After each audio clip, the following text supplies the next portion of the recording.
Siya, si Mateo Garcia, isang seaman. Nang umuwi siya ng Pilipinas, sinubukan niya naman ang isa pa niyang pangarap, ang maging trailer truck driver. Natanong ko nga siya bakit gusto pa rin niya maging trailer truck driver at meron na siyang maayos na trabaho. Abay, ang sagot sa akin nalilito pa rin daw siya kung anong susundin niya.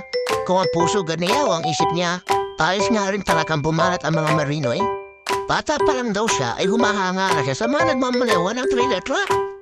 Kaya nung may dumating na pagkakataon para matupad niya ang pangarap niya wala na siyang sinayang na oras. Tama nga naman. Kaya ngayon, ito na siya. Nagmamaneho na siya ng isang trailer truck. Pero sa ngayon, ay dito pa lang siya sa loob ng garay nakakapagmaneho. Pa-training at pa-sling na sling lang muna. Ganito ang ginagawa niyang training.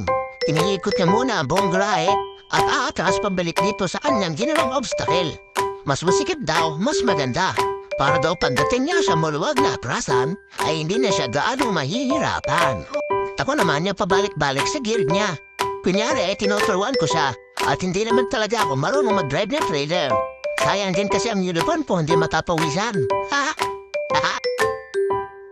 So yan, hanggang dito na lang muna.